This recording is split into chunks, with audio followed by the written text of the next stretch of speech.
நாங்கள் செபி பதிவு செய்யப்பட்ட ஆலோசகர் இல்லை. இந்த காணொலி முழுக்க முழுக்க கல்வி மற்றும் தகவல் நோக்கத்திற்காக மட்டுமே.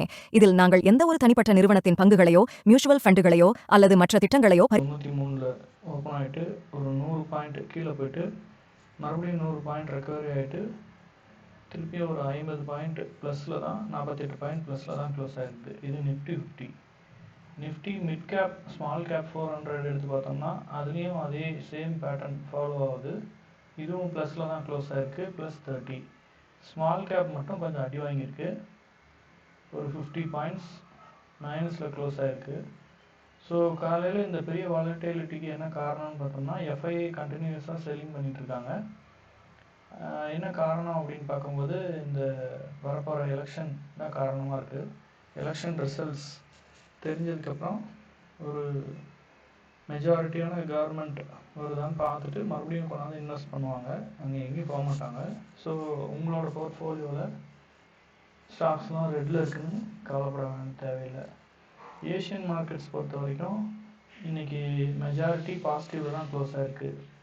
1-2 தவிர மற்றது எல்லாமே பாசிட்டிவில் தான் க்ளோஸ் ஆகிருக்கு. நம்மளதும் பாசிட்டிவில் தான் க்ளோஸ் ஆகிருக்கு. ஸோ இன்றைக்கி இந்த ஃபார்மா பங்குகள் எல்லாமே ஒரு நல்ல பர்ஃபார்மன்ஸ் இருக்குது அப்படிங்கிறது நமக்கு தெரியுது. 2 நாளாகவே அந்த பர்ஃபார்மன்ஸ் இருக்குது. ஒரு கரெக்ஷனுக்கு அப்புறம் ஒரு சப்போர்ட் லெவல்லேருந்து மேலே ஏறிட்டு இருக்கு. இன்றைக்கி சிறப்பாக பர்ஃபார்ம் பண்ண 2 ஃபார்மா ஸ்டாக் எது அப்படின்னு பார்த்தோம்னா டாக்டர் லால் பாத் லேப்ஸ் அப்படிங்கிற ஸ்டாக்கும் கடந்த வெள்ளிக்கிழமை அன்னைக்கு இதோட ரிசல்ட் வந்துச்சு. இது நல்ல ரிசல்ட்டுன்னு தான் சொல்லணும். ஸோ வெள்ளிக்கிழமையே இது வந்து ஒரு நல்ல ஏற்றம் கண்டு இன்றைக்கி ஓப்பனாக வந்து ஹையில் தான் ஓப்பன் ஆச்சு. அதுக்கு மேலே ஒரு 6% இன்றைக்கி அப்பு. இதே மாதிரி தான் சிப்லாவும்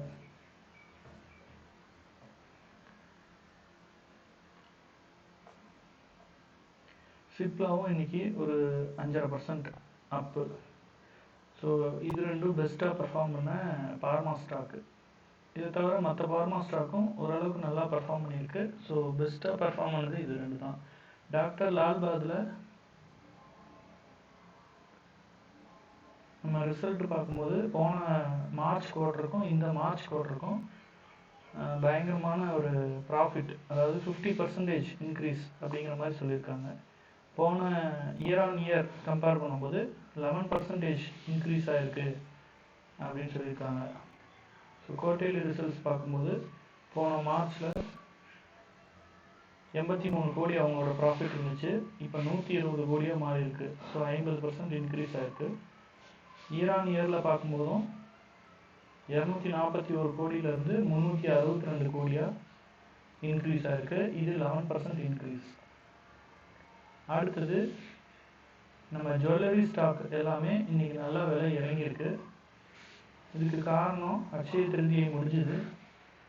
ஸோ இதில் நல்ல ஒரு இறக்கம் கண்ட ஸ்டாக் எது அப்படின்னு பார்க்கும்போது சென்கோ கோல்டு அப்படிங்கிறது ஒரு 5.5%, 4.5% பக்கமாக இறங்கியிருக்கு.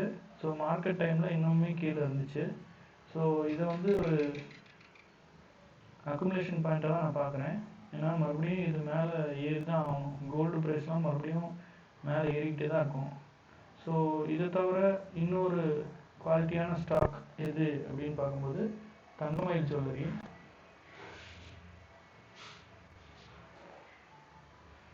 தங்கமயில் ஜுவல்லரியும் இன்றைக்கி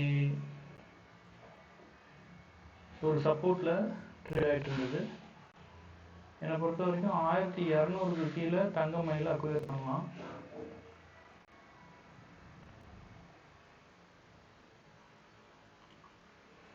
$1200 ப்ரைஸுக்கு கீழே நீங்கள் அக்வயர் பண்ணிங்கன்னா கண்டிப்பாக இதில் வந்து ஒரு ஷார்ட் டேர்மில் ஸ்விங் ட்ரேடாக இருக்கட்டும் ஒரு நல்ல ஒரு $100 ப்ராஃபிட் இருக்கிறதால நான் பார்க்குறேன். ஸோ இன்னும் இதுக்கெலாம் வந்து